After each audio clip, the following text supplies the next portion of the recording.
গ্রামের এই ডোবাটার পাশ দিয়ে কেউ যায় না। বলা হয় এই ডোবাতে রাত্রিবেলা যার চোখ পড়েছে সে আর ইহজগতে ফিরে আসতে পারে না। লোকটির ফিরতে দেরি হয়ে যায়। ওদিকে মেন রাস্তায় কাজ হচ্ছে বলে বন্ধ। অগত্যা ভরসা ডোবার পাশের রাস্তা। চটজলদি সাইকেল চালিয়ে হাতে টর্চ জ্বালিয়ে ডোবাটা কোনো রকমে পার হওয়ার চেষ্টা করে সে মনে মনে বলতে থাকে, রাম নাম, রাম রাম রাম। কিন্তু ডোবার কাছে এসেই টর্চটা হঠাৎ বন্ধ হয়ে যায়। লোকটা তাড়াতাড়ি সাইকেলটা দাঁড় করিয়ে টর্চটা ঠিক করতে থাকে। হঠাৎই সামনে দেখে কেউ একটা দাঁড়িয়ে, টর্চটাও ঠিক হয়ে যায় হঠাৎই, আর আলোটা গিয়ে পড়ে সামনের ডোবাতে। আর স্পষ্ট দেখতে পায় ওখান থেকে উঠে আসছে একটা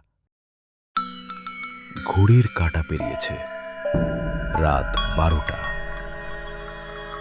আপনি ঠিক সময়েই এসেছেন। আজকের গল্প ভূত ডোবার সেই রাত। গল্পটির লেখক তুহিন দাস। পেশাগত জীবনে কন্টেন্ট মার্কেটিংয়ের সঙ্গে যুক্ত। লেখকের বাড়ি উত্তর কলকাতায়। কর্পোরেট জগতে লেখালেখি ছাড়াও সিনেমা, থিয়েটার এবং কন্টেন্ট ক্রিয়েশনের জগতেও তার নানান কাজের উদাহরণ বর্তমান। এবার শুরু করা যাক গল্পটা। নিশ্চিন্দপুর পূর্ব মেদিনীপুরের এক গ্রাম। গ্রামটা দিনে শান্ত হলেও রাত নামলেই এর অন্য রূপ হয়।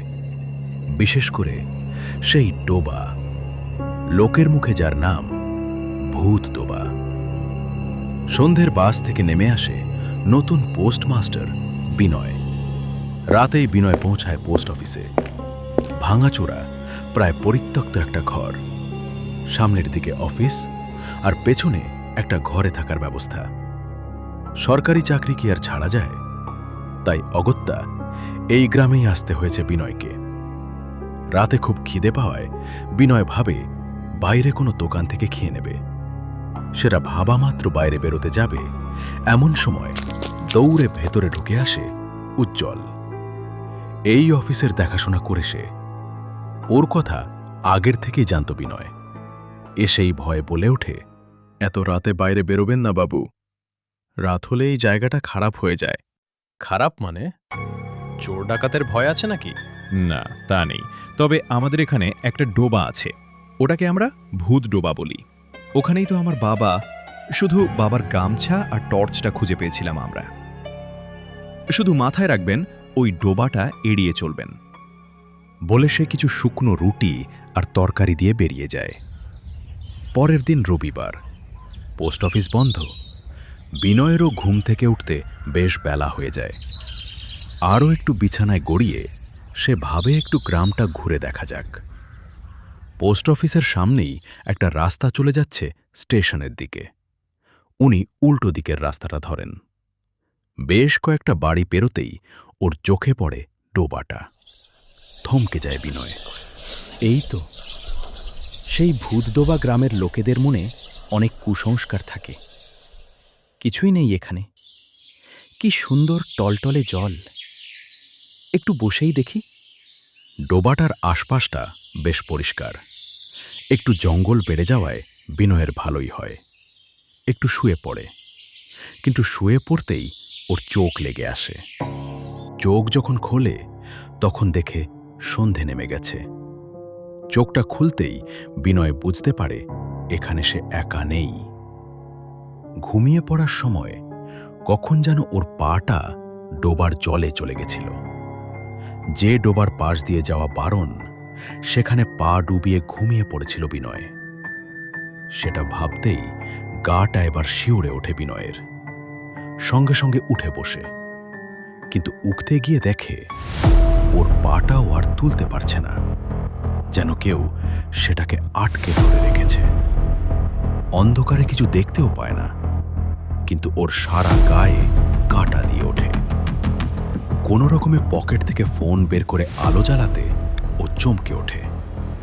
দেখে একটা মহিলার মতো চেহারা, চুলটা লম্বা, চুল দিয়ে জল পড়ছে, চোখটা জ্বলজ্বল করছে, আর ওর দিকে হেসে তাকিয়ে আছে সে। আর ওর হাতটা দিয়েই ধরে রেখেছে পাটা।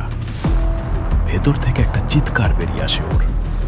সঙ্গে সঙ্গে যে জোরে মহিলাটা ওর পা ধরে টান মারে, আর বিনয় জলে পড়ে যায়।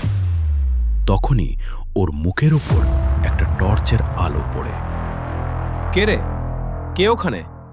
বিনয় যেন এবার জোর পায় মনে, বোঝে যে ওর পা আর কেউ ধরে নেই। উঠে আসে তাড়াতাড়ি করে। দেখতে পায় একজন বয়স্ক লোক সাইকেল থেকে নেমে দাঁড়িয়ে আছে ওর দিকে তাকিয়ে। চলো, আমি পৌঁছে দিচ্ছি। এই নাও গামছা, মুছে নাও মাথাটা, ঠান্ডা লেগে যাবে। বলে সে এগিয়ে চলে। বিনয় আর প্রশ্ন করে না, ওর সঙ্গেই এগিয়ে চলে দ্রুত পায়ে। কোনো রকমে পোস্ট অফিসের সামনে এসে লোকটাকে ধন্যবাদ জানাতে যাবে, দেখে কেউ নেই। গামছাটাও ওর কাছে থেকে যায়। কিন্তু সেদিন থেকে ওর ধুম জ্বর আসে। পরের দিন উজ্জ্বল এসে ওর জ্বর দেখে চমকে যায়। বিনয়ও পুরো ব্যাপারটা চেপে যায়। কিন্তু বিনয়ের মাথার পাশে রাখা গামছাটা দেখে ওটা হাতে নিয়ে বলে, দাদা, এটা আপনি কোথা থেকে পেলেন?